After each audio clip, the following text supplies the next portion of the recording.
You're listening to the Back Home Network, presented by Homefield Apparel.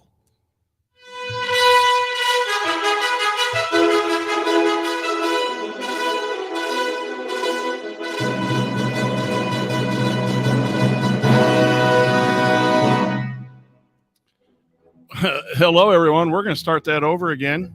It's been a while since I hosted, and my sound is not working right here. So you get a little free Tonsoni until Jared gets here. Until we figure it out. Hope everyone's doing okay. And as I talk through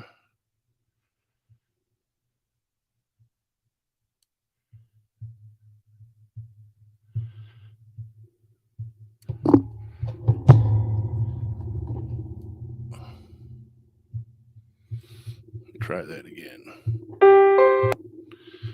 Nope.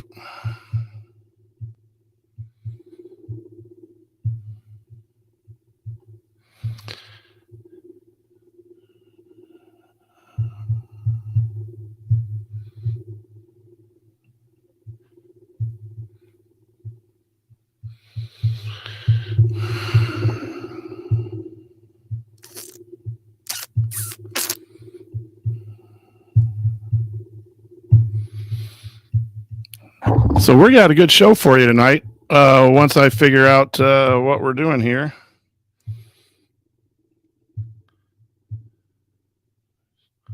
On. Microphone is on.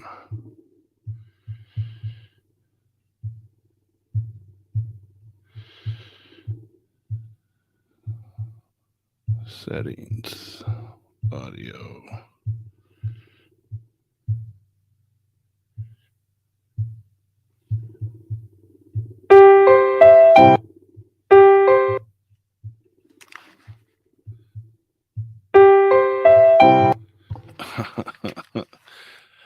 All right.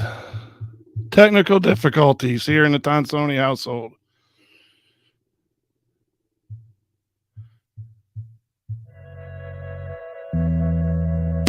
Testing the speakers on StreamYard. Sounds like they're working. Have a great show. All right.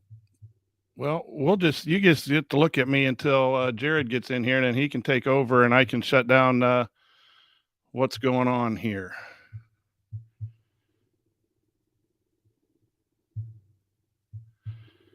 So sorry about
You're listening to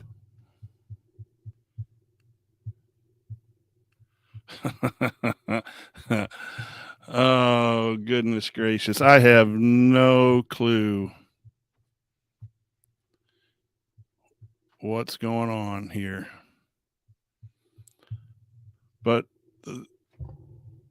my headphones aren't working, which will lead to a lot of problems with feedback if we don't get that fixed. So we're still waiting Jared and his duties, and I'm trying to figure out what the heck I did wrong since the last time I hosted. Jared, Nope. I can't hear. I don't know what's going on. My headphones aren't working, and I have audio problems. So you might be on the show. We haven't even started. So can you hear me? I can hear you. Okay, I can't hear. So I'm going to bounce out. Okay. And try to figure it out. Okay. You got this. The show needs to start from the very beginning. Okay. We can do this. We can do this. Hey, everybody. It's good to see you all. Okay, so you all can hear me, right? Let's just make sure that we've got this because we can edit out some of the stuff here at the beginning. It's all good. Let me get my audio hijack going here. Let me get some stuff. Ryan, he's got some family stuff that he is working on tonight, so he won't be able to be here. Andy had some other stuff. Okay, you guys can hear me. That is good. Let me do a quick test here. Test. We'll do this on the fly. We got this. We have got this. So thank you for bearing with us. Yeah, you guys could hear Coach. I could hear Coach too. So I don't know what he couldn't hear, but man, that happens. And when you're the only one here and you're live, it is no fun. I've been there before.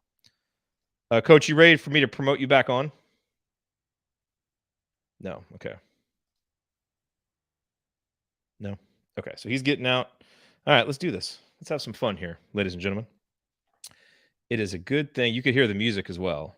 All right. So Coach must have just been having headphone problems, but it's all good. All right, y'all. We're good. We're good. Coach, you're here. Do you hear me? Let me send Coach just a real quick text here before we get started. Check your headphones settings in and out of StreamYard. Okay. That said, we'll let Coach work on that, and we will get this show started. We will get this show started. Ari's like, I can edit this out. Yes. It's because you're awesome. If this is all because Coach doesn't have his headphones plugged in, that would be really unfortunate. Okay. We're live. Let's do this. Here we go.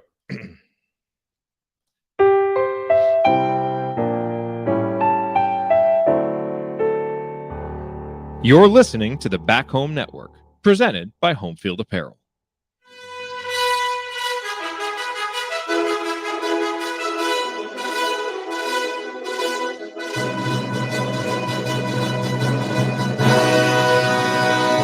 And welcome, Hoosier fans, to this week's edition of Assembly Call Radio, where each week we discuss the most important topics in the world of Indiana basketball. This is our 247th edition of Assembly Call Radio, and it is our 833rd episode overall of the Assembly Call, recorded on the evening of April 7th, 2022.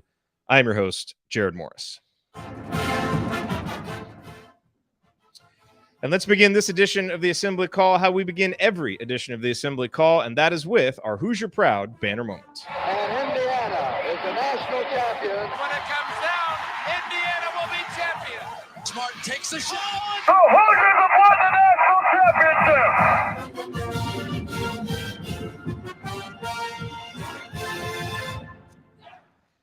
This week's banner moment occurred today with the announcement that Hoosiers for Good, a name, image, and likeness group, announced deals with 14 Indiana athletes worth $470,000. This deal pairs the athletes with charitable organizations, and it has been reported that both Trace Jackson Davis and Race Thompson may get over six figures in the deals. They each struck a couple of deals. And while these deals cannot be contingent with enrollment decisions or continuing participation in Indiana athletics, these deals may make a difference in how athletes view decisions on eligibility and attendance currently and in the future. The charitable connections are an important piece to this NIL announcement as it helps young athletes financially, but also emphasizes involvement in communities and helping others. And as we step into this brave new world of NIL, where a lot of the ways that athletes could be compensated previously that had been under the table has now gone above the table, it is obviously very encouraging for us as Indiana sports fans to see Indiana continue to be at the forefront and to be one of the leaders in utilizing NIL for everything that it can do, which is not just cynically, just to win more sports games, but it's to allow athletes to earn more of their market value. And hopefully, when done well, to allow that to not just be, the big revenue producing sports, but also, spread amongst different sports, as Indiana is doing with Hoosiers for Good, and to also support the community as well, which Hoosiers for Good is doing. So, Hoosiers for Good is out there. Obviously, the Hoosier Hysterics, have their NIL collective, which is very much focused on, helping to win basketball games and has been very successful in its own right. And what I think is particularly interesting is having different groups with different positioning, which is going to attract different types of donors. And what I love about Hoosiers for Good and the way that it has positioned itself is, because of the way that it is going to spread money around two different athletes to different sports, tie it to charitable causes, that may get some money that was on the sidelines waiting to be put in, a little bit more excited about getting in right away. And obviously with $470,000, that money is already being put to work and to good use. So definitely a positive development for Indiana sports. All right, let me introduce my esteemed co-host for tonight. Andy and Ryan are both off, but Coach is here. Coach was originally planning on hosting, but he had some audio issues. It is all good. Fortunately, my son cooperated with bedtime, and I was able to get down here a little bit earlier than I thought. So it is all good. So let's play a little intro music, shall we? He remembers the days when a movie cost $1. Heaven help you if you ever decide to pop your collar. Play hard, but remember, fake hustle is a crime. He's the coach and it's on Sony time. Coach, besides the nervousness of wondering if your audio equipment will cooperate, what is on your mind this evening? Well, when your recording device updates and you don't realize it and double check it, you have to reset it a little bit. I found the problem, but I should have found that at 8:45, not at 9:05. So I apologize to everyone there for the slow start. At least I don't think I cussed out loud to any of the viewers. But no, I think for an old guy, the NIL was something that was new, and it's just kind of hard to wrap your head around that you're paying college players. But once I took a deeper look at it when it first came out and realized that there are millions and millions and millions of dollars being made by college athletics, and this is a small piece of that can go back. And then this Hoosiers for Good also, the tie to charitable events. And I know that we have a question about, is that just a facade to make it seem a little bit better? But if it's going to happen anyway, I think there are legitimate businesses that can contract with our athletes. But I also then think if our athletes can support charitable causes and get paid for that as well, I think that represents Indiana University rather well. But for those people who are struggling with it, I was there once.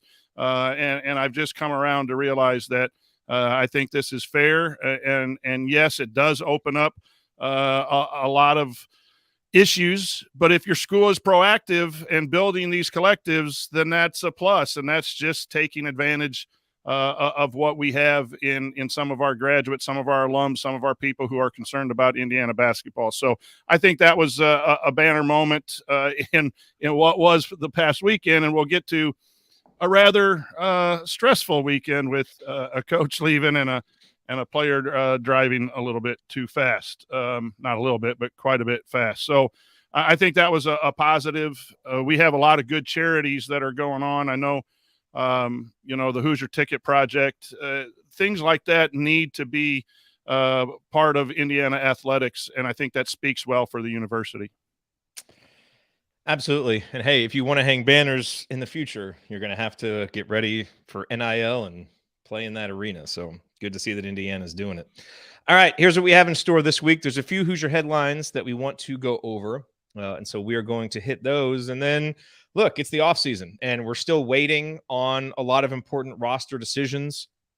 And so we thought this would be a good time to just open up the mailbag. I know there were some old questions for a couple weeks ago we weren't able to get to, and we got a bunch of new questions. So this is just a good week for us to respond to the kinds of things that you guys are thinking about. And so we're going to spend segments 2 and 3 doing that and just having a lot of fun, because that's what we do here on the Assembly Call. All of that coming this week on Assembly Call Radio.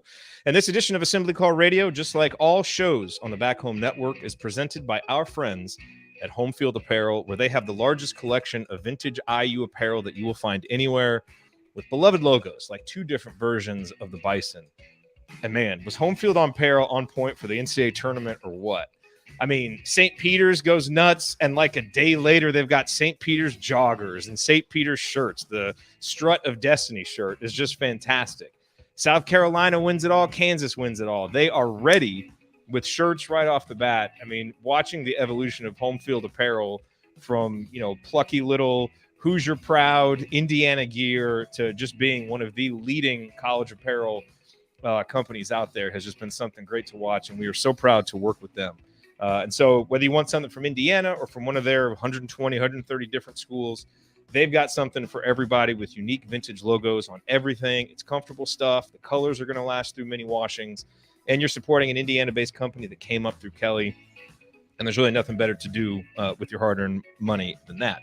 So go to homefieldapparel.com, use our promo code HOME, H-O-M-E, to get 15% off your first order. That's promo code HOME for 15% off. Once again, the website, homefieldapparel.com. Wear one for the team.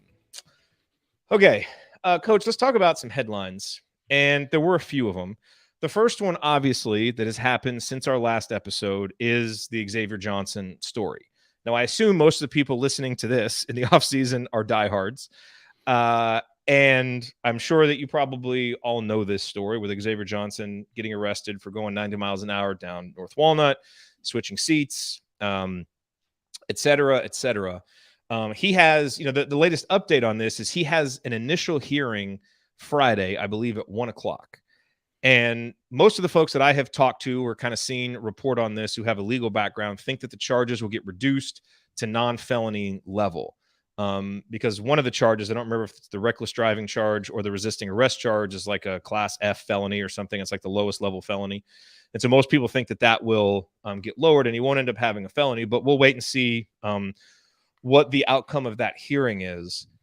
I don't know about you, Coach. I don't want to get too into this on this show just because it's been talked about ad nauseum already. And you and I did earlier this week, an hour and a half long Twitter Spaces.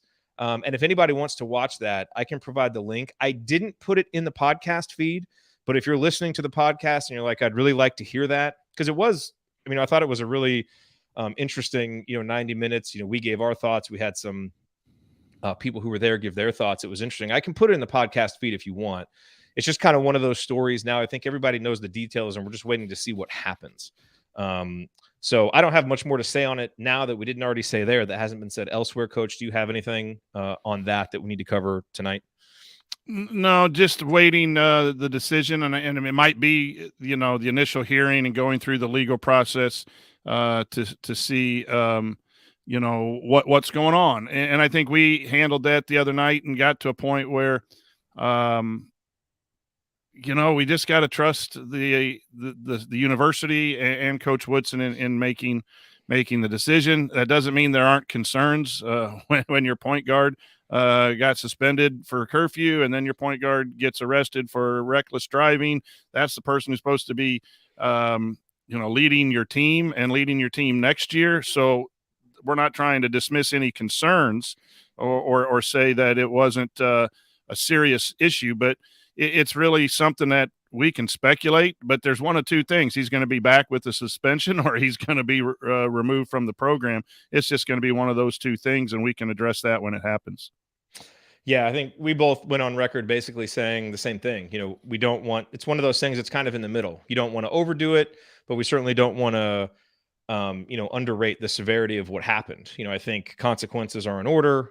Some kind of accountability is in order because he needs to learn a lesson, and Mike Woodson needs to establish his culture. So we will wait to see what that is, what it means for the team, and then have more to say about it at that point. The other big story from this week, Coach, is Thad Matta has moved on, and he has taken a head coaching job at Butler, which is great. Thad Matta is one of the best college basketball coaches of the last 20 years, 30 years maybe, I guess, or however long it's been. What he did at Butler, what he did at Ohio State. And so it's great to see him coaching again. It's great to see that he's healthy enough to coach. And so that's all well and good. And I think, everybody thinks that it's a home run hire for Butler, obviously. But what I thought was really interesting is we finally, for the first time, got some insight into his role at Indiana, because, Thad did not do any media availability while he was there. And I think that was very intentional, because he wanted to make sure that Mike Woodson was seen as the face and voice of Indiana basketball and didn't want any confusion there. And I think that was, the humility on Thad's part to do that, I think says a lot about him and why he has been so successful. But we finally got some insight into what he did. Dustin Dopirak asked the question at the press conference, and he answered. And a couple of the nuggets that stood out. Number one, he suggested the Bahamas trip to Mike Woodson. Mike Woodson, obviously coming from the NBA, was not steeped in knowledge of the NCAA rule book and all the things that you can and cannot do. And Thad realized that we hadn't been on a trip in more than 4 years, and were able to do that. And obviously, Coach Woodson was very much ready to do that with his new team. And so, that right there, just kind of knowing how college basketball operates and how important that opportunity is, that was very helpful from Thad. And I thought there were some interesting anecdotes just as they kind of went through the season of stuff that they had to remind Woody of that you just can't do.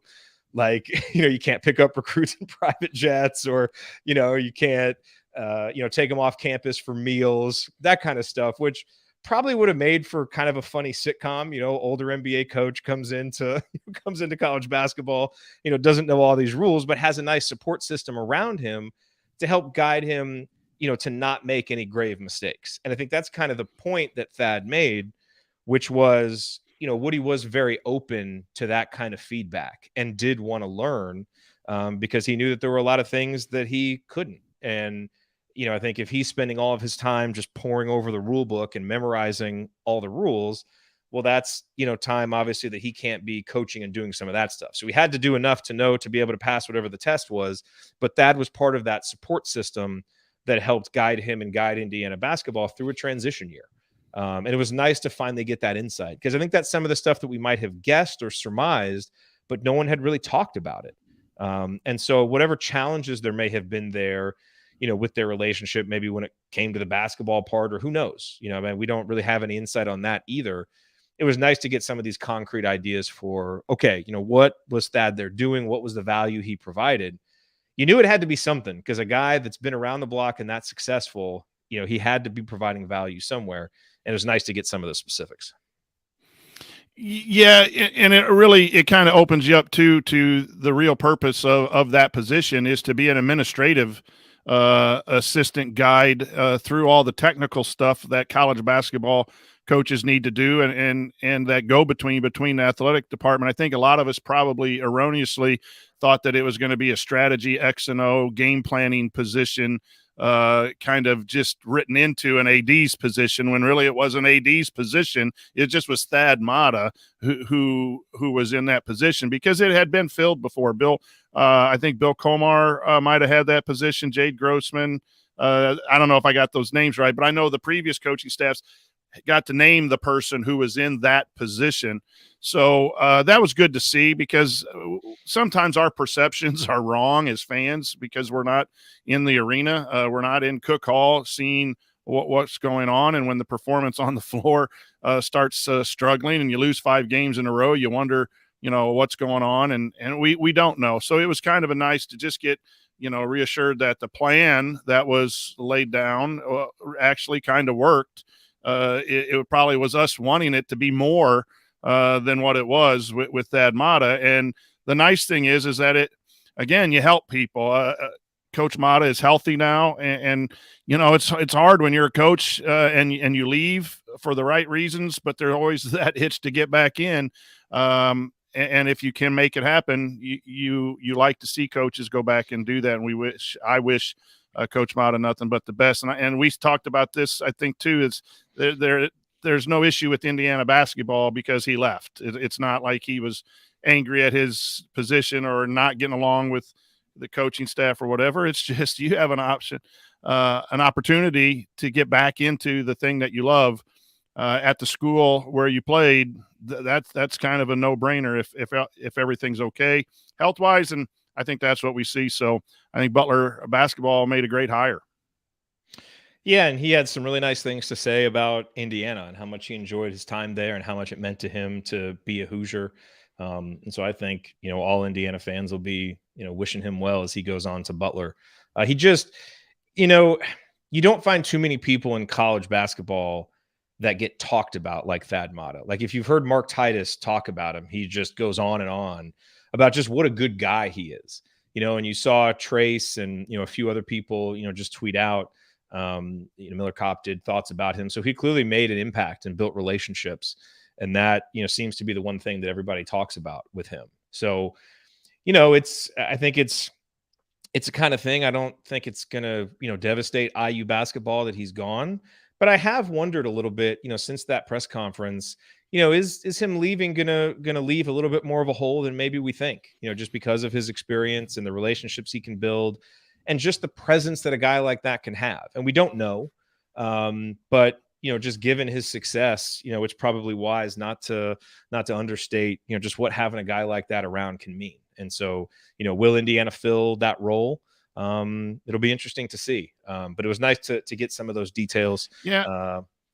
I think too, if Coach Woodson can name the person that he feels comfortable with too, yes, you lose Thad Matta and all that experience, but then you just can't speak enough about having a cohesive staff for the head coach. And, are there things I think that Coach Woodson needs to really concentrate on in this offseason? Yes. And some things that we could possibly critique, but you got to give the guy his people. And the Thad Matta thing wasn't a bad attempt. And now we've had to change. But boy, go to coach and say, who would you like in this role that can help you with the recruiting, with all of those things? Because even if you're a veteran coach, you need someone to stay on top of that, as you mentioned, so that you can pay attention to the other things. So I think that's what we saw with the other coaching changes. And it would be nice then, to give Coach Woodson the best opportunity with the people he feels the most comfortable with going forward. Yep. And the other big headline, as we covered in our banner moment, is the Hoosiers for Good NIL Collective releasing its first round of deals. There were 14 deals in all. Race and Trace were the two basketball players who were named. IU football players like Jack Tuttle and Matt Bedford were in there, along with Tywan Mullen, DJ Matthews, Sean Shivers, AJ Barner. I believe Grace Berger and Mackenzie Holmes were in there as well. And they're going to be working with organizations like Riley's Children's Foundation and Indiana Wish and Habitat for Humanity. Race and Trace will be working with Turnstone, which supports children and adults with disabilities in Fort Wayne, as well as Stop the Violence Indianapolis. So obviously, just from the names and the reputations of those organizations, a lot of really, really good causes that are there. And so I think there's really a couple questions here, Coach, that this brings up. And I know this has been on a lot of people's minds. It is interesting, obviously, that Trace and Race both signed deals with two different organizations at a time where their futures at Indiana are very much in doubt. And I think I, like everybody else who saw that article come out, are wondering what that means. Does this mean that they're coming back? Because why would these organizations sign NIL deals with these players if they're not coming back?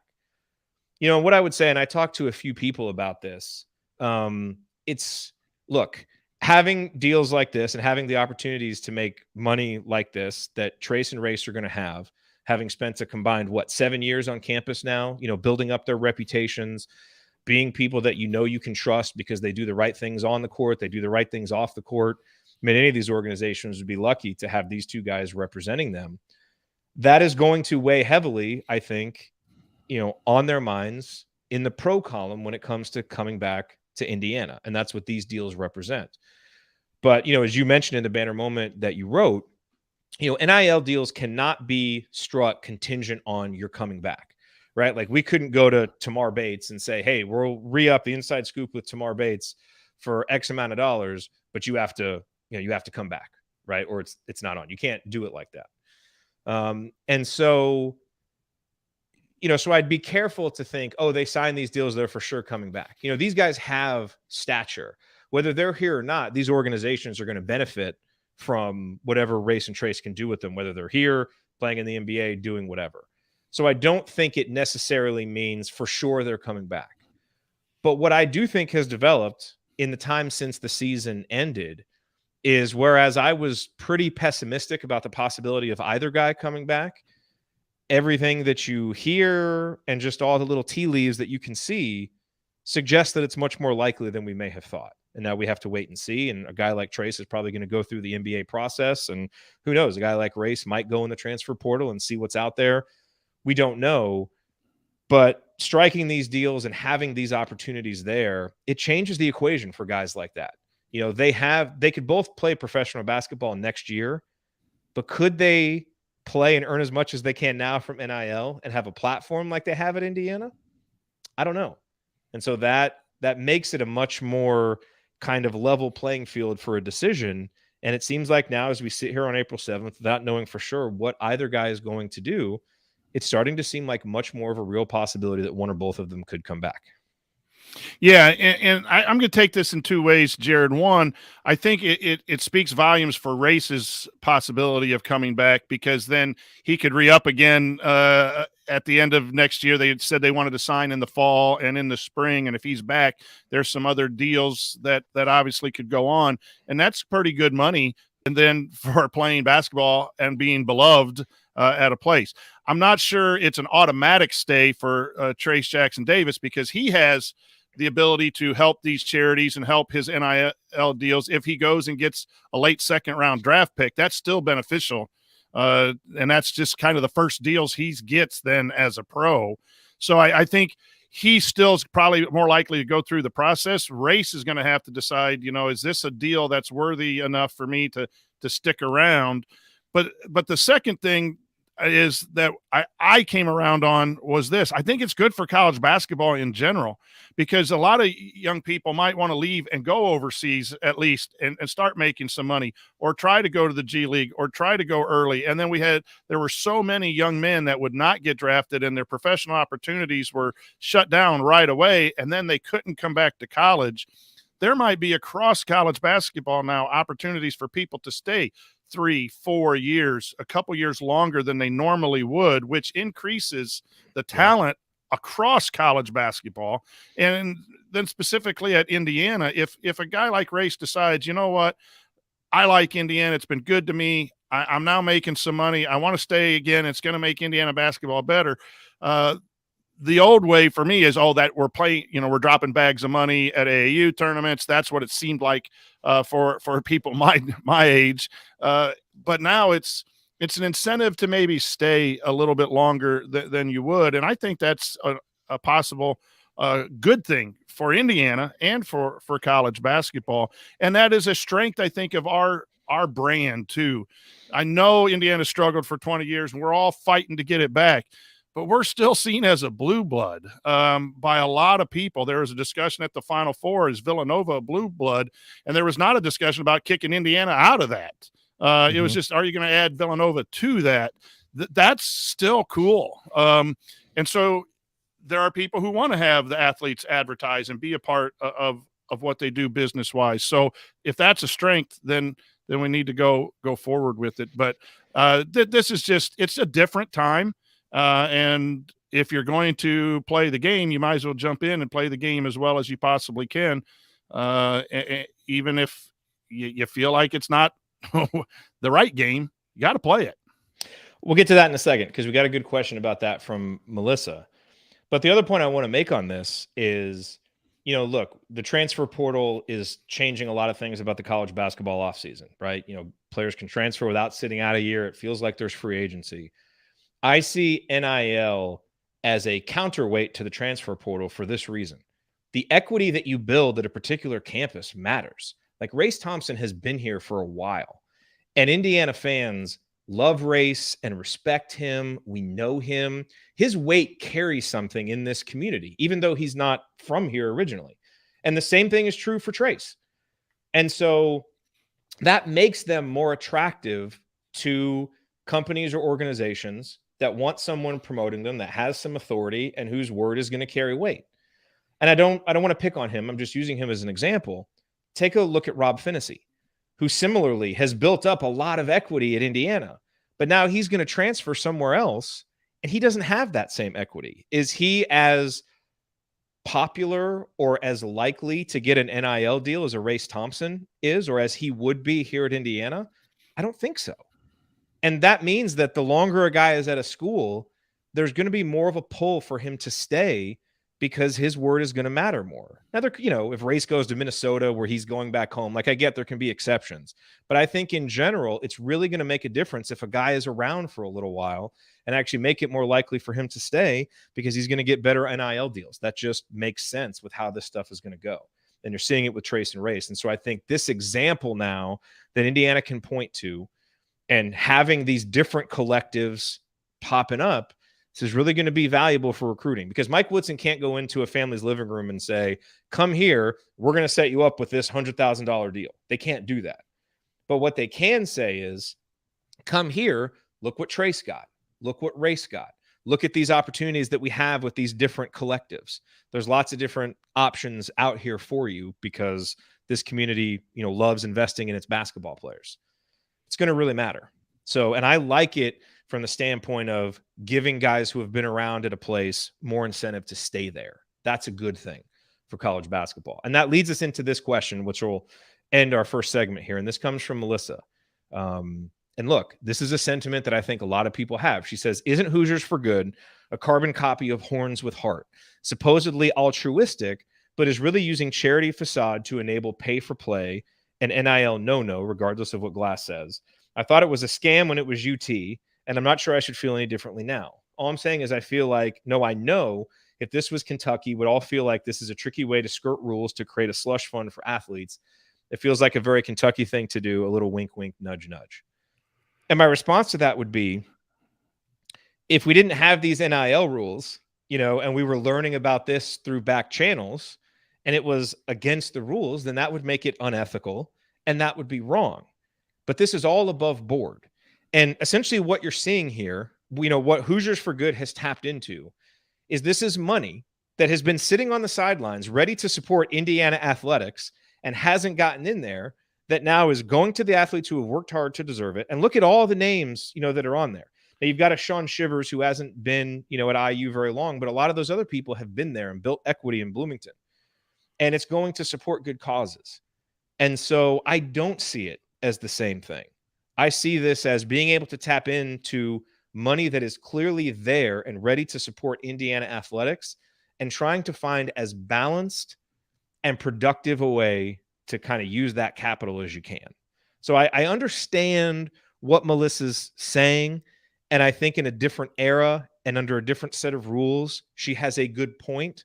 I just don't think it applies to the new era of college basketball. And the quicker we all get around to that, and I think there's a certain portion of Indiana fans that are maybe slower to come around to that than others. And we come by that honestly and naturally, but we've got to start shaking ourselves out of that and realizing that, what the Hysterics are doing, what Hoosiers for Good is doing, they're taking two different angles to kind of hit at the same thing, but that's a good thing. And I think overall, this is going to be a good thing for the athletes, for the companies that are involved, and the community that they both serve. Yeah, and the thing that you said there is above the board because, there is a lot of money going under the table and a lot of vehicles showing up on college campuses around, college athletics for lots and lots and lots and lots and lots of years. And now it's just people who might want to do that now have to go above the board, and there still are rules and things that need to be followed. It took me a while, Melissa, to come to grips with it too, because you buying players or a minor league, if they're getting a salary or something, I do believe that it is an educational situation and you're playing for your school. It took me a long time to wrap my head around it and be okay with it. But I eventually got there, and I think it's really a good thing for Indiana University. Absolutely. So, Melissa, thank you for sending that in. I do think it's something that a lot of people are thinking, so I appreciate the opportunity to address it. Okay, coming up here on Assembly Call Radio, we're still awaiting more official roster announcements that we can sink our teeth into, and we're very much looking forward to doing that once they come. But in the meantime, let's answer questions. So it is Ask Us Anything time, starting next. Stick with us.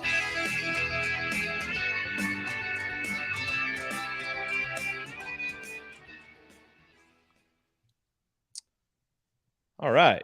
Well, nice to see everybody here. All I know is I just looked over at the chat, and the first little note that I saw is Joel saying, I used to hang out with Armand Bassett and Jamarcus. And now I need stories, Joel.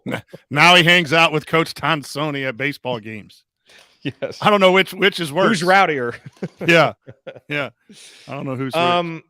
Hey, I wanted to address something real quick, just because I saw it addressed in here. So I don't know, Coach, if you listened to the most recent Crimson Cast. No, they had I Matt Cohen and Griffin Gonzalez and Grace Ybarra on, all three of whom I have so much respect for as student journalists who do a good job.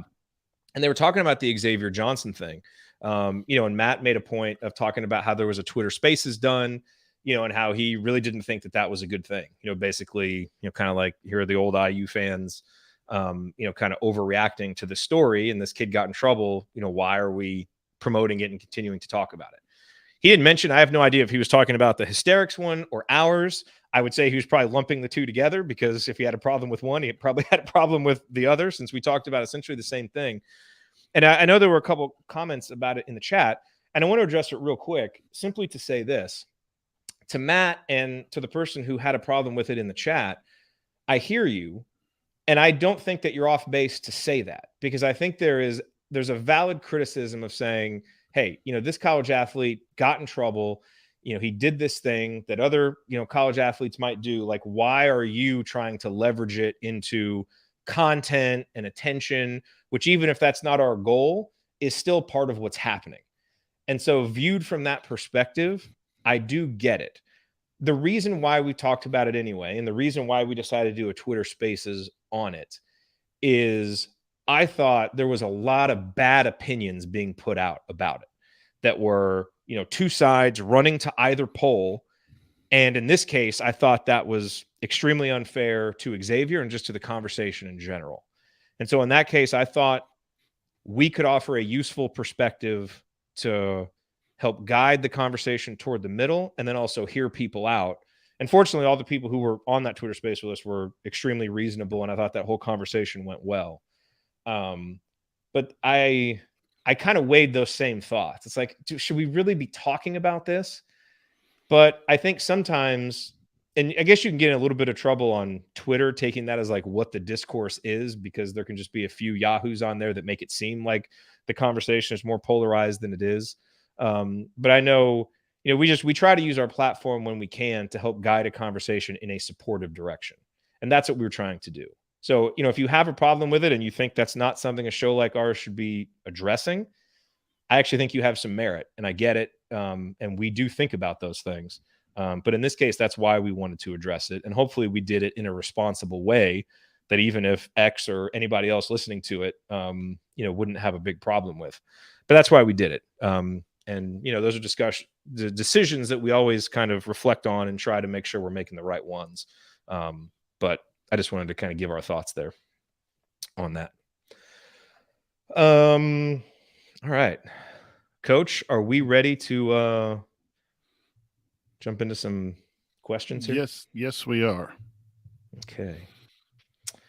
Yeah, my issue, Jared, I think Audio Hijack updated, and I needed to have a settings for the headphones, because when I clicked out and I shut off Hijack, it said external headphones are not part of your output, and all I did is go back in and add it, and I didn't know it updated, or I knew it and didn't think about adding the headphones back in. So my bad. Whenever those things update, man, it creates so many problems. Jeez. And I'd never update right before a show, because it always and I didn't think I did.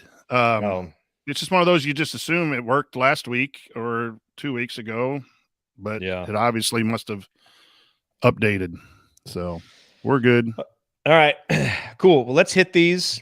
And, we got some questions sent in ahead of time, but Chat Mob, we will be responsive to you as well. So toss your questions in there too, or your follow-up questions, and we will hit those. All right, Coach, here we go. Hey guys, it's Gene Steratore, CBS officiating analyst and retired Big Ten basketball official. I have never listened to the assembly call, and to be honest, I don't intend to. If you listen, make sure you ignore anything Ryan says about officiating. He's really good from the seat of his pants, but I wouldn't trust him on the court with a whistle around his neck. Time has proven him wrong on virtually everything. Take care. We'll talk soon. I don't know if I would give anything, but I would give a lot to have Ryan be an official for one game. Like, just throw him out there in the stripes for a college basketball game, kind of like how Titus and Tate got to announce a game. I would love to see Ryan just thrown out there and see how he did as an official and how many calls we disagree with. That would be great comedy, I think. He could come do a Western game. Now that would be funny.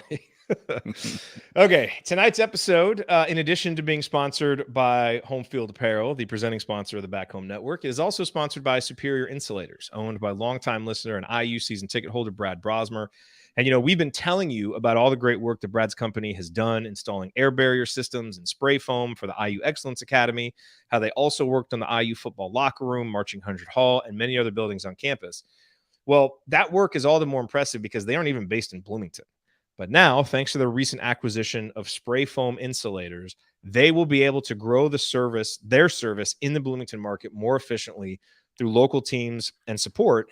And it helps them achieve their long-term objective of having a physical presence in Bloomington. So if you are anywhere in Southern Indiana, because they don't just serve Bloomington, they serve all of Southern Indiana. And if you need residential or commercial insulation, visit insulators.com to learn more and schedule your appointment. That's Insulators, INSEAL, like seal, Ators, ATORS.com to learn more. And thank you, Brad, for your continued support of our show. Okay, Coach, we got a bunch of questions from our private discussion community, which you can learn more about at assemblycall.com/community. And we hope that as many of you as possible will join because we have a great conversation over there. It's behind a paywall because we want to make sure that it's serious and reasonable IU fans only. And I think we've done a pretty good job of curating that discussion over there. So come join us, assemblycall.com/community. This first question, Coach, comes to us from Julie. And she says, do you think the amount of time it's taking for news of A, Trace's decision, and B, Xavier's consequences lean toward both players suiting up with the team next season? That's a good question. TJD is going to wait until June 1st if he's going to test out the pros. You can wait that long. So I don't think the lack of news about TJD is defining, nor do I think his signing the NIL. I think TJD is still up in the air and will be getting a lot of information. I've seen him on draft boards late in the second round. I've seen him not in the top 50 or 60. So I think he's going to probably and should go through the process. I think any young man in that situation should go through the process, but I believe June 1st is the day he has to pull back out. So we're not probably going to know for some while on TJD. And I just don't know about the news with X's situation. I think what I'm gathering is they're just going to let the legal things work out. I know they've had some discussions, in Cook Hall and in the athletic department and everything. And it's wise sometimes to not make a really rash decision based on emotion, but get all the facts, see where this is going, where this is headed, and then be able to make your decision. So, yeah, Julie, I don't think we can read much into the lack of news, meaning they're back or meaning they're gone. It's just lack of news. Yeah, I kind of feel the same way. Ken says, do you think it's a little bit strange that we have heard nothing aside from the initial acknowledgement from Coach Woodson relating to the issue of Xavier Johnson and what that likely means as to what the resolution would be? I don't really think it's strange. I don't think Mike Woodson is sitting around stressing over telling the fans anything. This is the one thing that we talked about on the Twitter Spaces was, the audience for this decision is current and future players and recruits and their families. Fans will get the decision when they get it, but there's no real, I guess, benefit or drawback to giving the announcement now or giving it on November 1st and saying, hey, Xavier Johnson's going to miss the first 3 games. From the program's perspective, does it make a huge difference either way? Not really. It makes a difference to us just because we want stuff to talk about and we want to know. So I wouldn't read anything into it, honestly. Let's just get the information when we get it. I guess I would say, at some point, if you're going to dismiss him, you would do that soon, probably so he can find another opportunity, so you can find other point guards. That's probably the one thing I would read into it, is if they were going to dismiss him, that probably would have happened or will happen soon. But other than that, I just don't know that you can read much into it. So, but thank you for those questions. From Joey, oh gosh, prefacing this question that this is very much a hypothetical, but assuming Trace Jackson Davis returns and that you can only have one on our roster moving forward, would you prefer one more year of Race Thompson or Jordan Geronimo for the rest of his college career? And I groaned because I've dreaded kind of answering this question. Yeah, it's not fun like being in this both of them. position. Yeah. The basketball answer is Race Thompson because he's demonstrated a high level of play on both ends. That I think has to be the basketball answer. You'd really want everyone to come back and then find minutes for everyone. But in this hypothetical situation, you take Race because you know that there was one point we thought he was the best player there right before he had a little bit of a swoon. You just can't. You don't discourage people like that from coming back if they want to come back or choosing someone else when you know that's what you have. Race is just a quality basketball player. The real question for Joey, the real answer is I like both Trace Jackson Davis and Race. It might be better to have just one of them come back and play the 5 and free up minutes for Geronimo and keep Geronimo in the program. And you know, again, that's an awful situation to be as a commentator because you want everyone back because they're solid basketball players. But I think Indiana basketball needs to get more fluid in their 4s and their 5s. And even though we have good in the lane 4s and 5s in Race and Trace Jackson Davis, we just watched the Final Four where you had a 4 and Brady Manick just light up the 3-point line, and you had 4s for Kansas, and that's where college basketball is. And you know, so I think the quicker Indiana can get to those type of athletes, the better the program would be. But I really don't want to rush anyone out because they're top performers.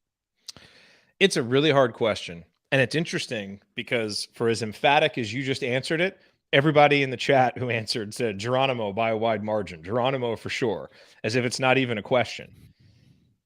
And it's interesting because you're right. Until about midway through February, Race Thompson had been the best player on this team, the most consistent, the best on both ends, game to game. Now, he really struggled at the end, and Trey showed why he has the higher ceiling as a player, because when he plays like he did at the end of the season, he's one of the best players in the country. You know, and Race fell off, and we saw some of what Jordan Geronimo can do in the Michigan game, you know, and in some of these other games where he was able to come out and really show himself. And he's a guy who, you know, played less than 30% of the minutes last year. And so, you know, how much better can he be with more minutes? I get all of that. But it's tough because, you know, Race Thompson has proven it. And he's kind of the guy, like, we know what we're going to get from Race if he comes back next year, and maybe like a half tick better in those areas. Jordan Geronimo has the potential and could take 2 or 3 steps forward, you know, and has a higher ceiling than Race. But it's a really difficult question. I guess if you made me answer this question and I had to pick just one of those guys, I would probably err on the side of Jordan Geronimo because he's got an extra year of eligibility. And so that might make it. But if you asked me just for next year, I think we run the risk of overrate or underrating all the little things Race Thompson does by saying that it's obvious that we would go with Jordan Geronimo. I get all the arguments for Jordan Geronimo, but I think it's just too easy to ignore so many of the little things that Race Thompson is able to do. So it's difficult. I would love to see, and who knows how likely it is, obviously, for the 3 of them to come back. But I think it would be great to try and see that work again. And I guess we'll get to this with a future question, especially if Mike Woodson went away from the line changes. And then if you could play Race at the 5 when Trace goes out and play Jordan at the 4 when Race is out, and give Jordan some minutes at the 3 and just go with this huge, massive lineup that can dominate the offensive glass. Like, it would give Indiana a way to play a lot of different ways. Now, the one way I think Indiana's going to struggle to play next year, and we will get to this in a future question, is as a great 3-point shooting team. I mean, unless we have, unless we get some great shooter from the portal, this is not shaping up to be a great shooting team next year. And so I think what Indiana needs to do is double down on the stuff it's proven to be really good at, which is playing really good defense, maybe getting some more offensive rebounds, and just being really athletic and active. And Jordan Geronimo certainly helps you do that. But anyway, I've been dreading that question. Here's the thing, and here's the reason why I don't like the question. And here's the reason why, some of the discussion out there about, Indiana needs Trace and Race to go. They need to modernize and all of this stuff. Like, I think there are ways to have that conversation in a respectful way. But to me, like, those guys have now put in so much time and they've proven themselves to be good basketball players, and they've put some skins on the wall by getting to the NCAA tournament. I'm just not going to be that dismissive of them. Like, they showed us they can get some things done. And that means something to me. And so that's why I don't like this question, because it kind of makes you pick against one of these guys. And the truth is, I could argue for all of them. And whether 1, 2, or 3 stays, Indiana is going to be better for each one that stays. So that's my answer. For whatever that's worth. It's hypothetical. I know. I know. But it's hypothetical, but we're putting things out there publicly, and to me, I think about that. Like, what if someone's listening to this? It's like, I don't want to talk bad about any of those 3 guys. They all bring good things to the table. And I think a good coach and a good system should be able to absorb all those 3 guys as players and build a winning team around them. Right. There's the key is the system. Yes. You have talented guys. Find what they do well and put them in positions to succeed and build your system. You do have a system and you can recruit to it, but you also need to maximize the players that you have. And that's the one thing that Indiana and Coach Woodson really needs to focus on is offensively. Until the last 4 or 5 games, they were over 100 in KenPom, and they ended up 95th in KenPom, which I've said it over and over again is the 3rd worst offensive performance by an Indiana basketball team in the KenPom era. They need to work on getting better. The players need to get better. The system needs to get better. The coaching decisions need to get better offensively. So all the other things that have been working, the defense, the recruiting, all of that can help move Indiana. But you can't have that kind of offensive output again. Okay. That is a perfect lead-in to our next question. And it is the mediocre question. It's not that good, but it's not that bad. It's Jay's mediocre question.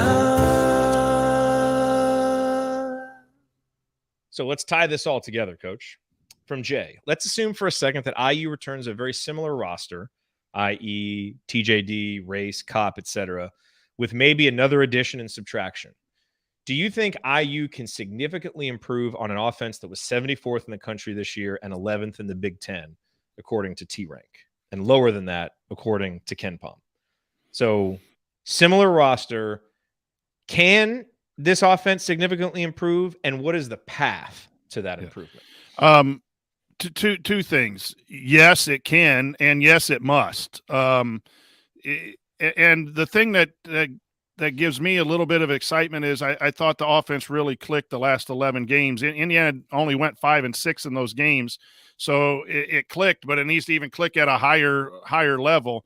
But I know you can go back to Torvik and set the time period and see where the ranking was on the T rank, but Indiana really played a lot better, and that showed the growth of Coach Woodson, and he's getting advice from all kinds of people, and he made the changes. He has to dive into that kind of stuff, bring those people in, watch film, do all those things that he did throughout the season to get it up to 95.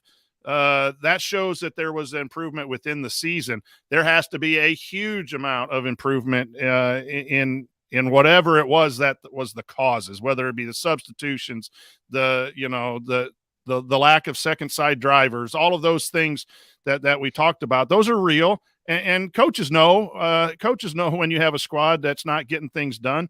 I think the emphasis was laid in the offseason with defense, and it showed.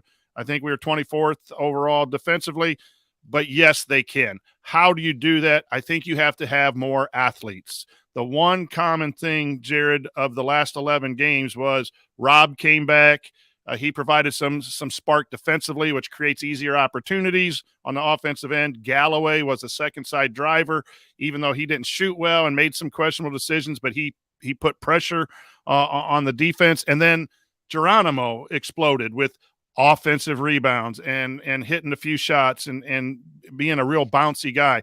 The college game, and I know you mentioned the thing about modernized, but it's athletes. And I thought Indiana's athleticism was not one of its strengths, especially in the starting lineup. And that got exposed for a while. And once the team got healthy and some of those athletes came back in, and you're adding athletes and Jalen Hood, Schifino, and Banks, they're going to be at different levels and ready at different times, as all freshmen are. But boy, they fit that mode of athletes. That's why you do want a Geronimo to stick around, because of his athleticism. That's the key. And you had some stats in there about improving the 2-point shooting percentage. You do that. We don't have a bad shot maker. We don't have a guy to drive in the lane, float over two people, and score in crunch situations enough to get you 6, 8, 10 points throughout a game at the 2-point level. We need to free up the post and do better stuff in the post to get better angles, because our post players don't shoot well unless they're dunking the basketball. So there's a lot of things, the information you had in here. The 2-point shooting needs to get better, and we all know the 3-point shooting needs to get better. But you do that with more athletes, so you can attack closeouts, you can drive and kick and do some things, be fast off screens and off stagger doubles. Those are the things that I think Woodson will study and put in. He did it later in the year. He needs a lot more of it. That's the path, I think, to improving the offense. And we do project, I think, to have a roster that's going to be more athletic this year. And the first thing I'll say, Indiana does need to improve offensively. But, for the team to get better, they just need to improve overall. You have to improve your efficiency. And you can do that by improving your defense, by improving your offense, whatever. And so to me, if it's a very similar roster coming back in year 2 of this defense, with, a guy like Jalen Hood Schifino taking some of Parker Stewart's minutes and some of the athleticism that you're bringing in with some of the new guys, Indiana was good defensively, first in the Big Ten, but only 24th overall in KenPom. There's no reason this can't be a top 10 defense. So you're going to be better right there. But talking about the offense, I think, the first thing that we all point to and that we're all desperate to see is, can we get better at using the 3-point line? Like, Lord have mercy, allow us to use the 3-point line, because it just makes college basketball easier. And I went through, the top 10, top 20 in KenPom, and it's like, okay, Gonzaga and Kansas and Baylor and Arizona, not all of them are elite 3-point shooting programs, but they're all above average to good, right? And Indiana has not been there for a while. So can this program get there? Last year, Indiana shot 31.9% in conference play from the 3-point line. That was 13th in the conference, and we were 13th in attempts. So we just didn't use the 3-point line well, which puts a lot of pressure on the rest of your offense. Is there a path to significant improvement there? Because if you become a lot better from 3, that is the quickest line to more efficient offense, assuming that none of the other stuff takes too big of a drop. Well, Parker Stewart and Rob Finney are departing. Combined, they shot 31.5% from 3 in conference play, which is almost identical to the team percentage of 31.9%. So for as scared as we are about Parker Stewart leaving, because he was our most reliable 3-point threat, Rob Finney is also going, who was not a reliable 3-point shooter. And in a way, they almost cancel each other out, unless you were expecting, a lot of improvement from Rob as a 3-point shooter.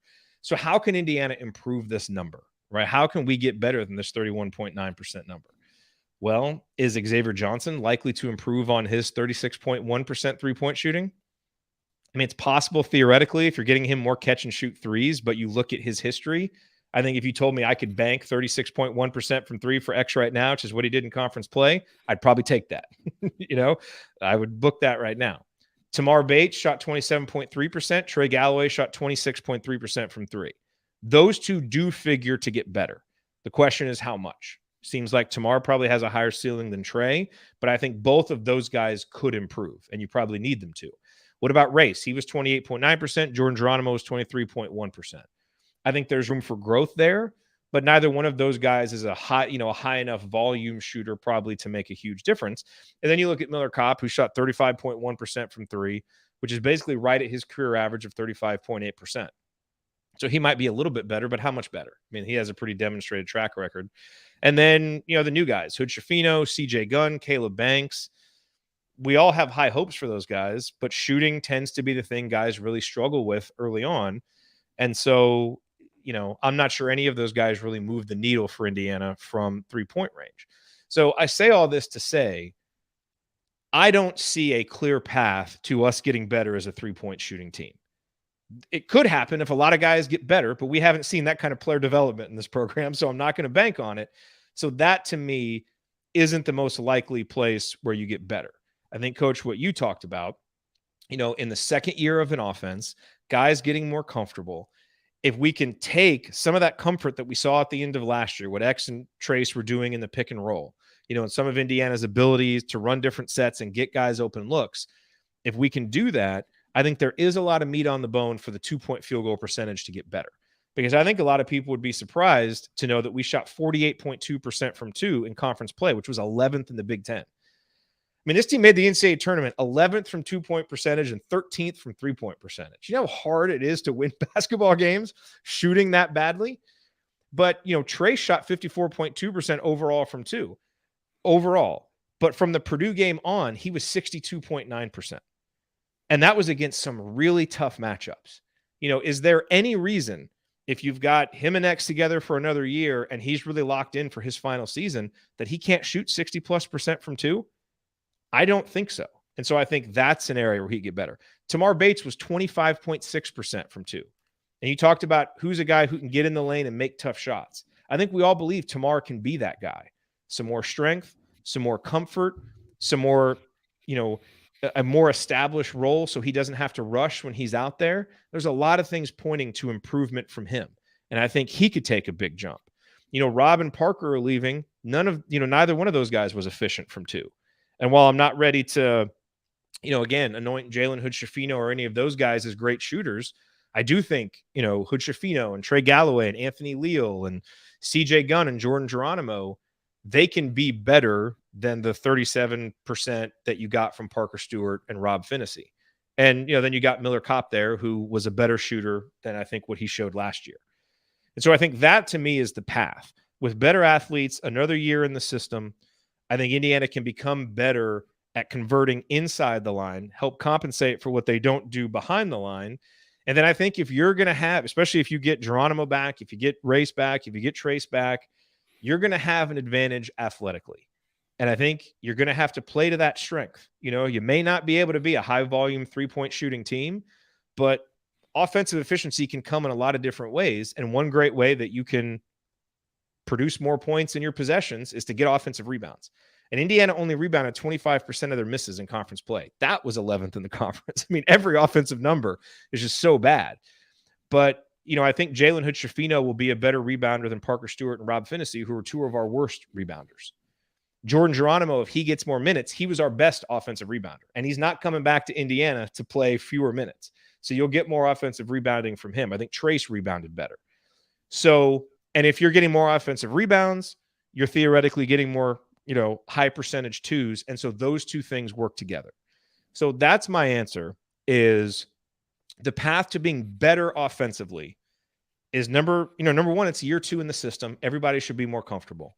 But I think there's a lot of clear, you can see it. This team can get better from 2-point percentage, and you don't have to squint to see it. There's a lot of meat on the bone from an offensive rebounding perspective. That will make them better. But Jay's question was, can the offense be significantly better? That's where I think Indiana would have to improve from a 3-point shooting percentage. And I'm not ready to predict that or say that I see a clear path to it. Which then begs the question, okay, then what is the ceiling for this team next year? And I would say, the ceiling, if everything goes well defensively and you get some of those improvements offensively, you could be what Texas Tech was this year, or a poor man's version of what Texas Tech was. They finished 7th in Ken Ponder. They had the number 1 defense in the country, 42nd offense, and they didn't use the 3-point line well. But they converted on 2s. They got offensive rebounds. They were tough. They were athletic.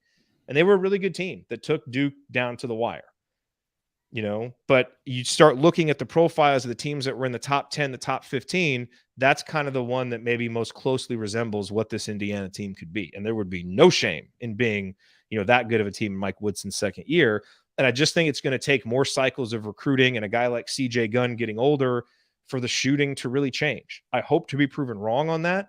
I just don't see a path to it right now with the personnel that we had last year and that we were projecting to come back. But that doesn't mean that the offense can't get better, because I think there's still a lot of ways for the offense to get better if it plays to its strengths, which it did more down the stretch. Yeah, and really, the offense was disappointing, to say the least, this year. And, Indiana at one point was sitting around the 6, 7, 8 seed range and lost some games, even with an offense that struggled, lost some games that they should have won. And maybe that the offense was the reason, but you can think of, they're probably under 500 in games that were tight, or games that should have won when you're up 20 at halftime and so forth. And so slightly better offense could win those games, and you're not playing in Dayton. You're not an 11 seed. You're up a level to the 7, 8, 9 seed range until you can get shooters and the athletes and that into the program. I think yes, that is where Indiana is headed. And I always say this: if you get in the 6, 7 seed range, you're a top 25 team. I think if Indiana's a top 25 team, they're getting some love nationally in some preseason way too early polls. That's where we would like to see Indiana get, if not higher. Obviously, we'll take it. But I think that's where we're headed. And the nice thing from my vantage point is, if you have that defense, you're always going to have a shot. I know the St. Mary's game and a couple games got away from Indiana defensively.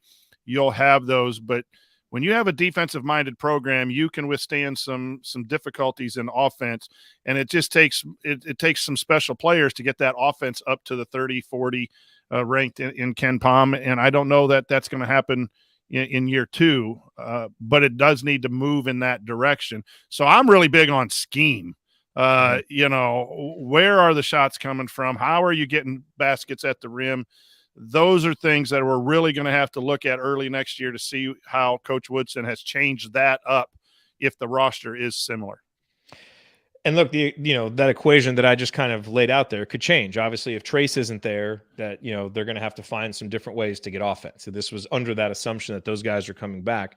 The other thing I will say, because I posted about this in the community, and a lot of people said, well, what about free throw shooting? We left a lot of points at the line. This is very true. And don't get me wrong, this program needs to improve from a free throw shooting perspective. And, they're probably not going to have a defensive free throw percentage of 75.6%. So that should help the defense. But Indiana actually shot 70% from the free throw line last year, which isn't great, but it's better. And if we're assuming the same roster is coming back, I don't know that we're going to get a whole lot better than 70% from the line if Trace, Race, and Jordan Geronimo are taking the majority of our free throws, which they would be, along with X. And X is fine. He's a good free throw shooter. But if those guys are taking the majority of free throws, you're just not going to be that great of a free throw shooting team. You're not going to be Villanova, okay? So I would almost, if you gave me the option to book 70% for next year, I might think about booking that too.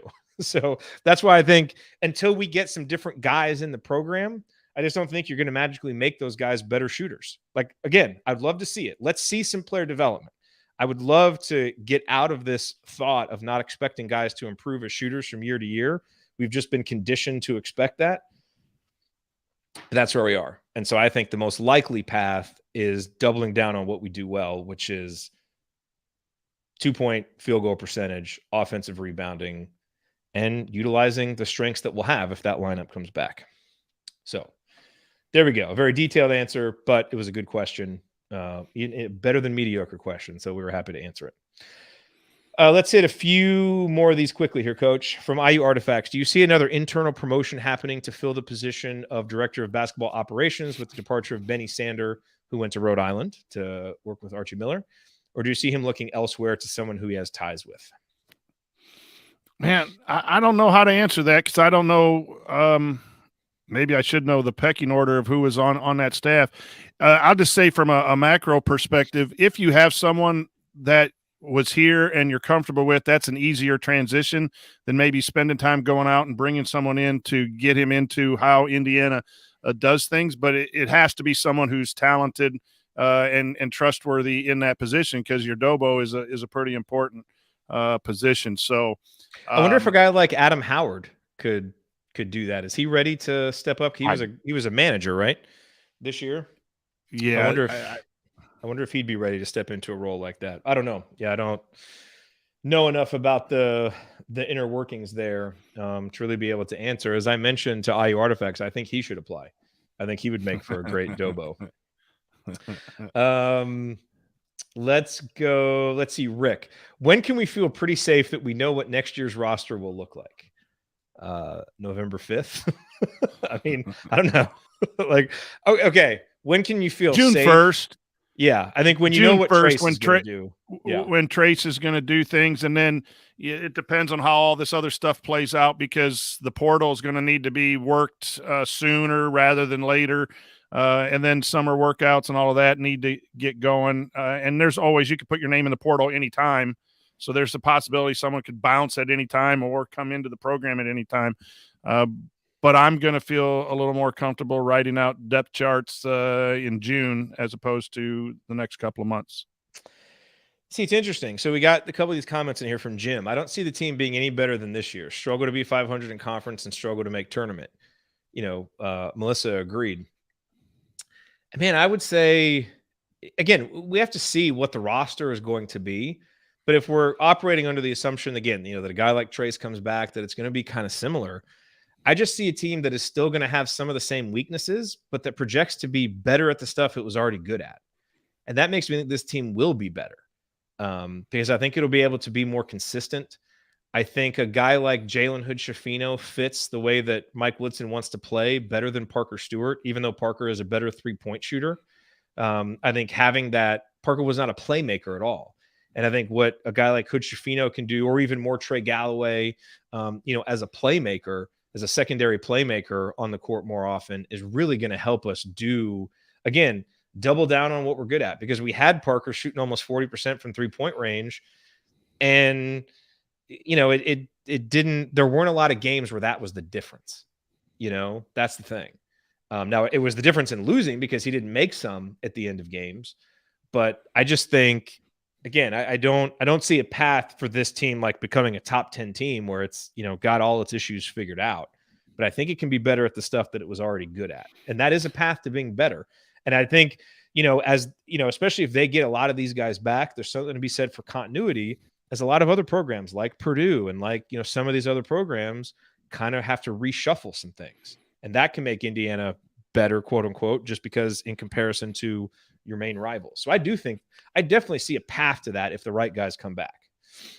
The other thing that I would say to that is, if you look at the total and you look at the Ken Palm numbers I throw out, and it was the worst one in 25, the total, if that whole team, that average of the whole year is back, I don't see it being much better. I agree with the people in the chat. What I am holding out hope for is the last 11 games. You lose a close one to Wisconsin, who is seeded a number 3 seed. You lose a game to Rutgers, who is in the tournament. You lose on the road to Ohio State, who is a high seed. You lose a game on the road at Mackey, where you were in right down the stretch, and you take a 45-foot bank shot to not go to the Big Ten championship, and you beat Illinois. And so the end of the season, if that team makes incremental change forward, then you're going to win some games that you didn't win this year. Even if we don't improve a whole lot, you think that the gel of the team, Coach Woodson finding his second year vibe as a coach moving into college, I just think that we're not going to go back to that 5-game losing streak. We're not going to go back to losing those 20-point leads. We're going to build on what those last 11 games are. Yeah. To move the program where we need better shooters, better athletes, and play with 4s that can shoot the 3s. And I think that's what Coach Woodson wants. But it takes some time to get there.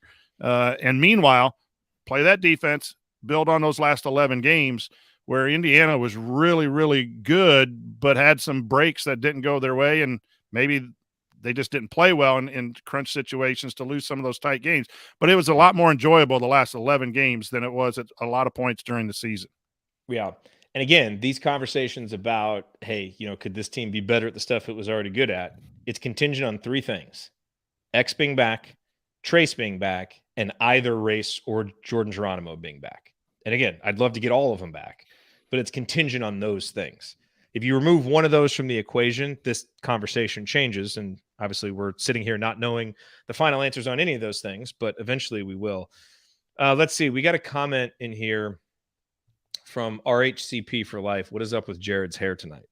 Well, this is what happens after I've recently had a haircut. And I did not get much sleep last night. We're doing some sleep training with my son, and last night was a particularly difficult evening for this. And so I didn't get a whole lot of sleep.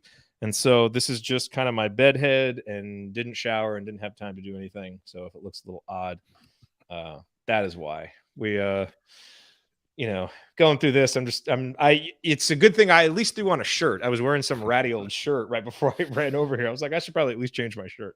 Someone needs to create Jared's hair Twitter account. You get so many comments about your hair all the time. And then the last question here before we move on, from Valerie. Early in the season, there was some talk of IU playing in a tournament in Madison Square Garden. I haven't heard anything else. Crickets. I haven't either. Look for the schedule to change. I think one of the lessons that needs to be learned going forward is when you don't play a strong non-conference schedule, that almost cost Indiana a bid to the NCAA tournament this year. Andy and I were saying that when the schedule came out. We said it when they played the schedule. So whether we play in New York or wherever you play, I know Kansas is up, I think, next year, and you got those things. You have to play better. Richie wants a Coach Tonsoni hair Twitter account. Y'all just jealous. Okay, let's go here. We just answered some questions. Coming up in our third segment, we're going to answer some more questions. We just focused on some IU basketball questions. Now we'll focus on some other ones. Who should the Pacers target in the lottery? A fun IU basketball hypothetical and other stuff. Stick with us on this again.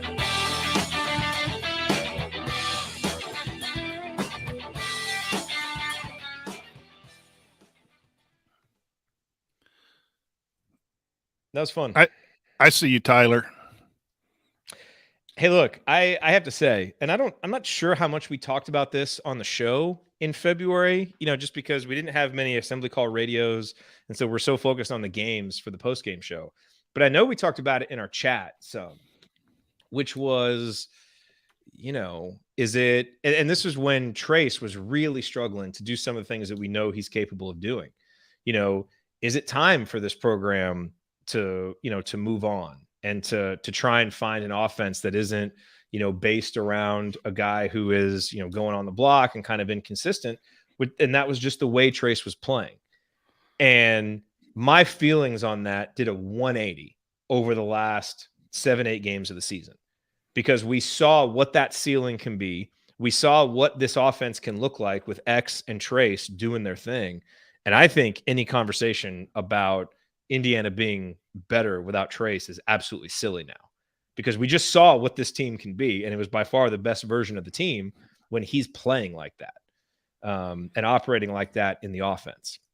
And so then if you can, get a guy like Jordan Geronimo, because that's what we saw. If you had Jordan or Race playing well alongside with what X and Trace were doing, Indiana was really, really tough to beat. And I think I would love to see that formula for a whole season. And that would be the big question with Trace, because as talented as he is and as productive as he's been up and down throughout seasons.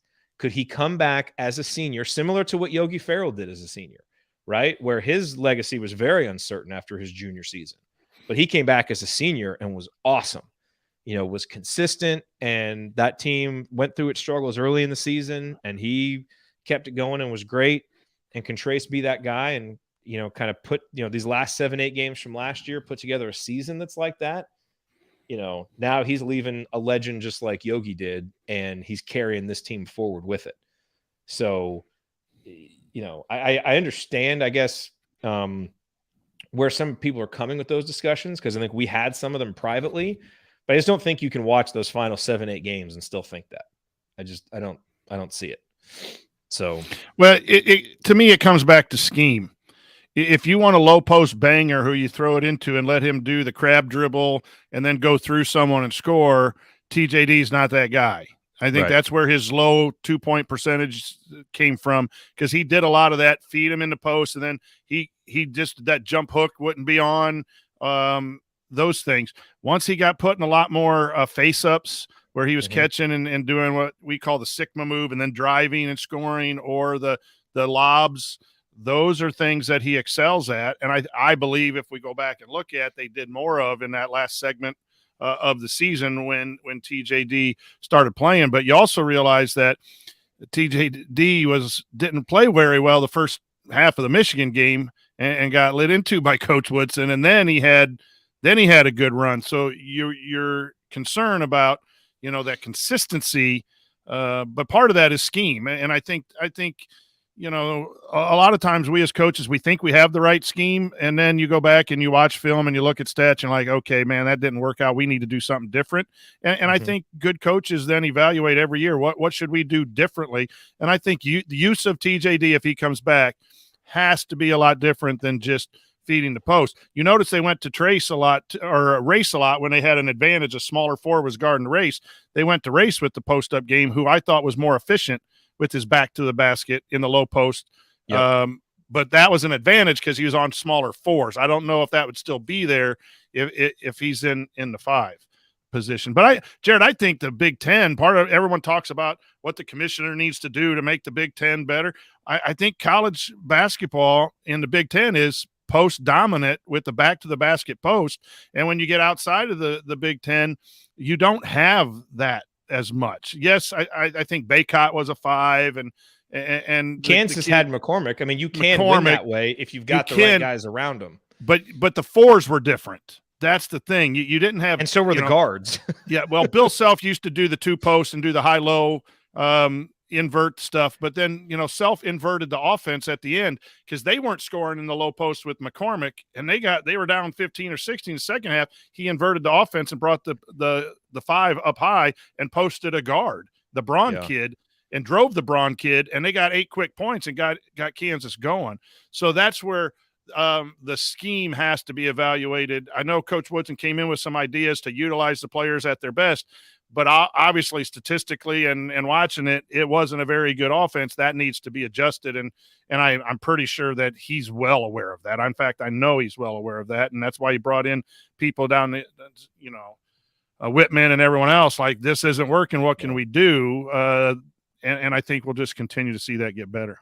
And look at what Kansas and North Carolina had on the wings. Yes. I mean, Brown and Obaji, they're both going to be first-round picks. They're versatile. They're athletic. They can shoot. They can drive. The same thing with North Carolina. RJ Davis is a difference-making point guard, and Caleb Love, for as inefficient as he is, you talked about, do you have a guy that can get in the lane and make tough shots? When Caleb Love is going well, he's making those little scoop shots and just being, an athletic baller that can go make plays. It was said on one of the comments of Kansas, they are multiple driver. They drive the ball from multiple positions. Yes.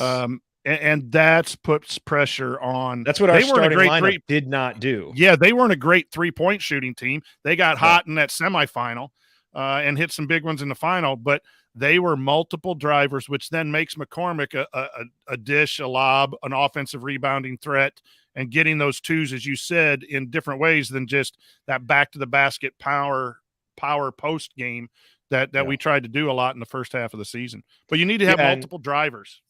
Yeah, well, and like Tyler said, you need Race to become like Brady Manick. And that's the thing. I mean, Kansas, North Carolina were playing great. They were multifaceted. Their lineups made sense.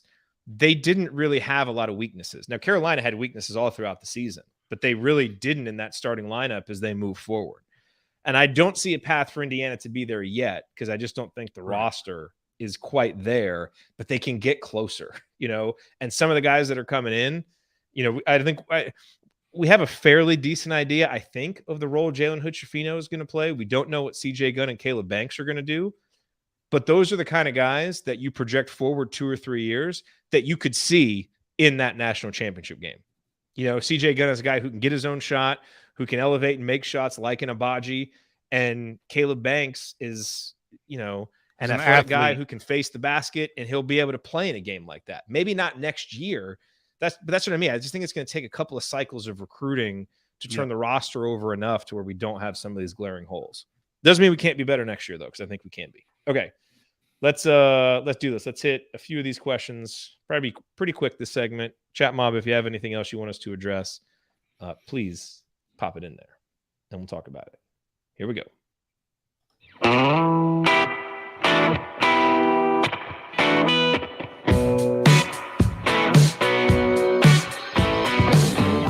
Hey, it's Romeo Langford. What's the only thing better than hitting a game winner to beat Wisconsin? Celebrate it with friends afterwards. Join Jared, Andy, Ryan, and Coach on assembly call after every IU basketball game. Go Hoosiers. Thank you, Romeo. You are listening to the Assembly Call. I'm Jared Morris. I'm here with Coach Brian Tonsoni, and we are answering your questions. We are kind of in this awkward period of the offseason here where the season is over and we still don't have decisions from some of the key players, so we don't really know what the roster is going to be like. So there's a lot of speculation and talking, and it's all fun. I think, Coach, sometimes it can feel like these conversations are kind of meaningless. And yet I think they are an interesting way to have good basketball conversations.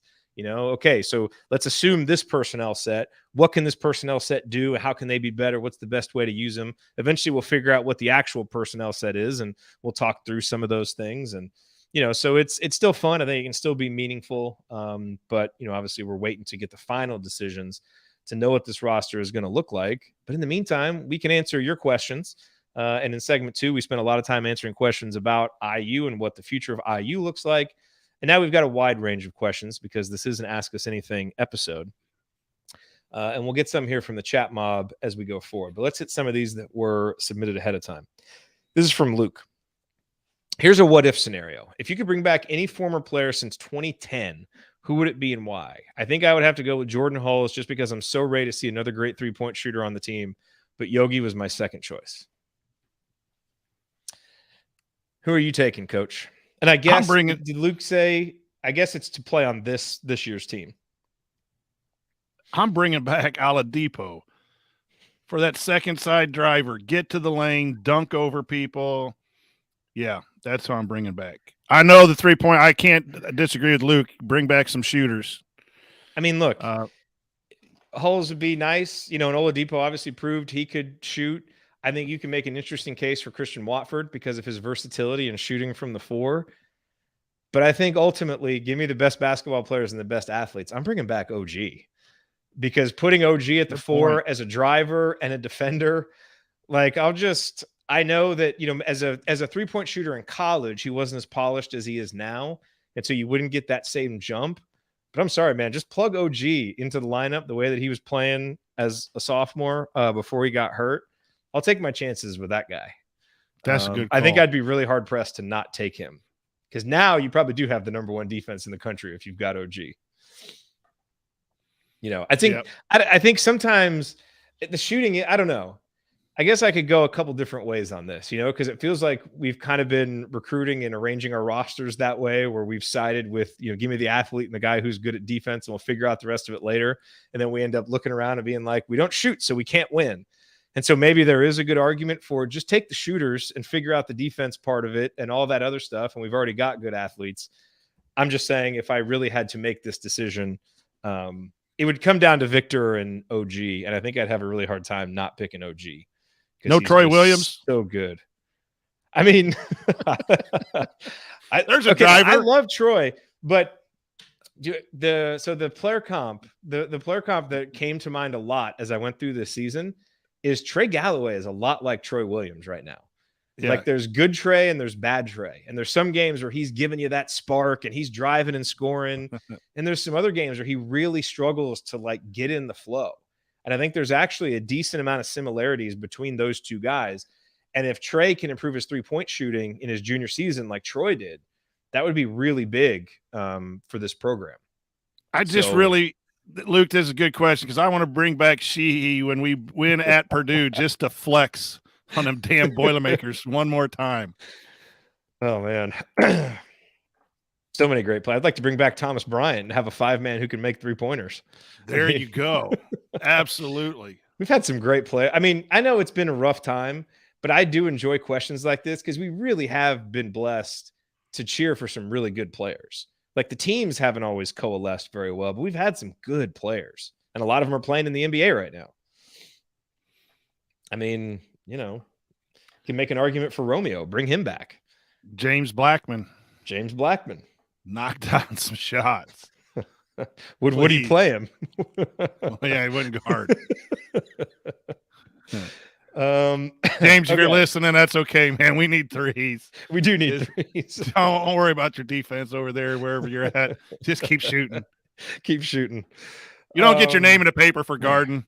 You get your name in your paper for dropping 30. Yep. I don't know. It's hard because I guess if Jordan Geron, if you're asking for this season, and if you have Trace Race and Jordan Geronimo, then I probably wouldn't pick OG because you could probably get more maximum impact somewhere else. But OG is, I don't know. I feel like he's just such a marvelously talented player. He was the first guy that came to mind. But you have to see you can't take Eric Gordon. You can't take Calbert Chaney. It was since 2010 after. Yeah. Yes. Those okay. would be good, though.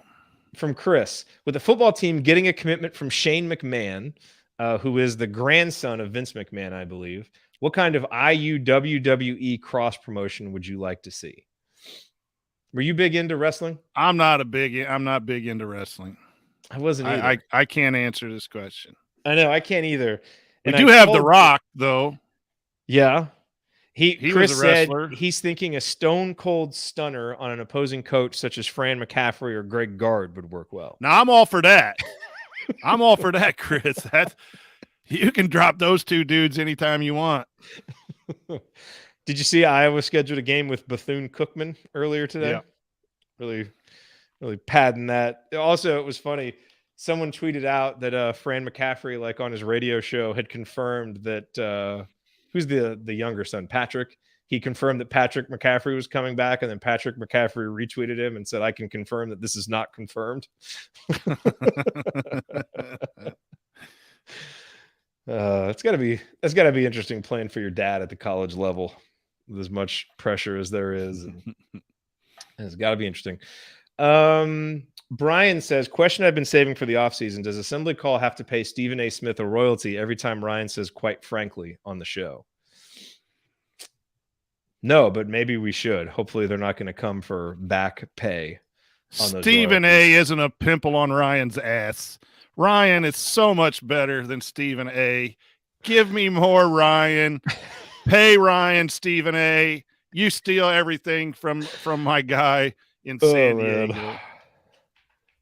I would love to see those two guys debate on a sports show. Talk about a couple of guys who don't like admitting when they're wrong. Ryan's never wrong. In his own mind.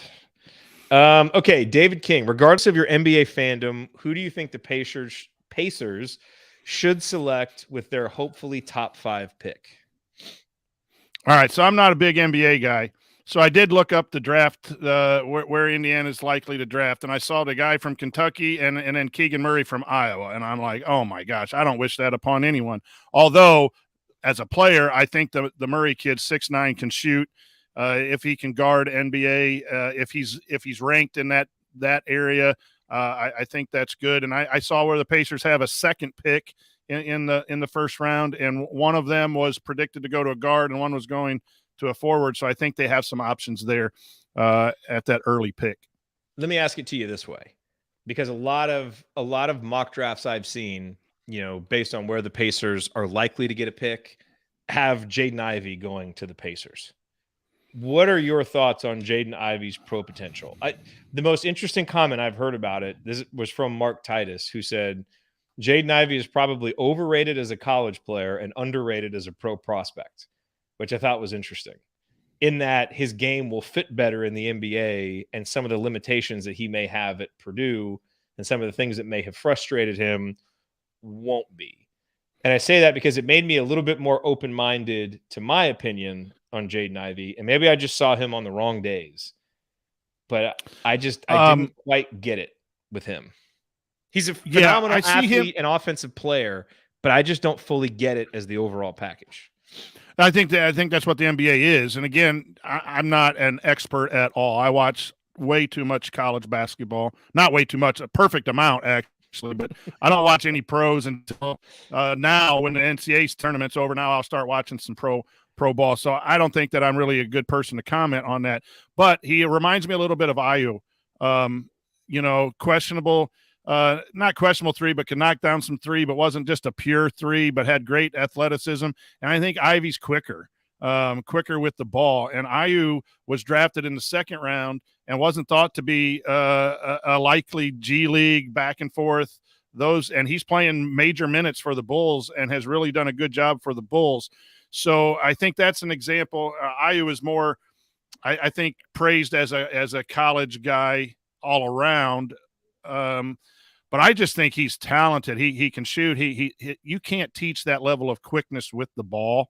And I think that the NBA just kind of, it's the same thing like they saw in OG. OG was hurt that year, and they still drafted him high because they saw the physical potential of his game. He's a lot different than Ivy, but boy, if you have something physical that is a benefit, the NBA is going to take their chances. So all I've seen is Ivy 4, 5, 6, which is in that pacer range, and I think that's where he'll go, and I think he'll be pretty good. Yeah, I mean, the comparison of Ayo is a really good one. It's clear he's talented enough to be a lottery pick. Yes. And this will probably be an old takes exposed thing for me because Ivy will probably end up being awesome. But when I see him at 4, I don't know. I wonder. I guess there's just kind of a gut feeling I get watching him where he didn't seem to be fully bought in, and he seemed to drift in and out of games, and he didn't seem bought in on defense. And maybe all that stuff goes away in the NBA, and obviously offensively he can be breathtaking and do things few other guys can, and he can make big shots and do all of those things. But this, my dad has been a scout for 20 years. And so I also know how much work goes into getting to know these guys personally and getting beyond just what you see, in the small sample size that you get to see on television, going to practice, watching warm-ups, talking to people about them. So I don't want to unfairly chastise the guy if the impression I'm getting from watching the game isn't accurate to who he is. Just from the information I've gleaned from watching, I would be hesitant because it just feels like there's something missing. But there's certainly nothing missing from an offensive perspective. I won't comment anymore because I don't want to be accused of liking that other school up north like I'm always accused of liking. When he plays off 2 feet, he's really good. When he gets sped up and tries to do too much and hit home runs, that's when he gets in trouble. That's what you saw against St. Peter's. He was trying to play that hero ball. In his mind, he had to do things at a certain speed, and when he did that, he wasn't very good. There were games where he played off 2 feet, where he scored and he made others better. The defensive end is always going to be a liability for him right now, and he'll have to get up to speed. But a lot of kids coming out of college might be that way. But, the NBA drafts for potential. If he hits, it's going to be a good pick. And you see a lot of lottery picks that they take him and, a year or two later, they're off to someone else, or before their 4-year contract or whatever that is, they move on. But I think he's worth the risk because if he can be taught the NBA game, he's got some physical abilities that's hard to coach. What order would you draft the 3 Big Ten guys, Murray, Davis, and Ivy? And again, I think Murray, just 6'9", can shoot, can do multiple things. I would draft him first, Ivy second. I'm not sold on Davis. I think Davis, he wasn't the same after his injury. I think he's capable of shooting and scoring. I think the other two can be dominant one-on-one. I think Davis might have been part of a system that gave him opportunities to get open or drive closeouts or whatever else, where those other guys are just physically a little bit more gifted. All right, and real quick here from Richie, who do you expect to have a better year next year, Archie at Rhode Island or Michael Lewis at Ball State? By the way, I've loved the videos, the little practice videos with Michael Lewis. He seems awesome, man. I haven't seen those yet. I just saw the little bit of the press conference. You're going to love him. You'll love him. I think he's going to do so well there. I don't know. And a lot of it depends on the Jimmies and the Joes that are coming back. First year coaches are it's always tough. But what do those coaches have going into those programs? I think they're both good coaches. And I know I get in trouble here again being too pro Archie, but Archie can coach. He just got in over his skis with all the other stuff here at Indiana. But I think both of them. You're welcome, Arch. And I just think I'm going to be excited for both of them too, because regardless of what happened here or that Lewis didn't get a call or whatever, you kind of want people to be successful. I'm not rooting against Archie by any means, and really excited for Lewis because I want him to get a good 6-7 year run and be ready if needed. Every bracketology is a children's show. It's a children's show. Can't believe you still support him. If you watch Sesame Street. He's my dude, man. I like him, even though he called our stuff a children's show. It is. I take high school students to a TV show. That's exactly what he was talking about. He was talking about the ISC Sports Network Delphi Bracketology show. It was a children's show. Rodney says, why aren't there any more halftime shows during the season? I really miss them. I do too. I would blame the fact that my wife gave birth to another child. That is really, really, if we boil it down, that is really the reason why there are no halftime shows. It's just, honestly, it's a little bit harder now. Because really there for about 4 or 5 years, I mean, when we were doing games, I was able to like block out a 5-hour window to just focus on the game, focus on the show, do all that stuff. Now, a lot of times I'm watching the game, but I've got a kid with me. I'm doing bedtime, so I'm missing like a half hour of the game and then coming and fast forward and trying to catch up, or I can't even be there. And so that's really the reason why it just hasn't really been feasible with the way that things are at our house. And maybe in the future it can be, because I did really enjoy doing the halftime shows.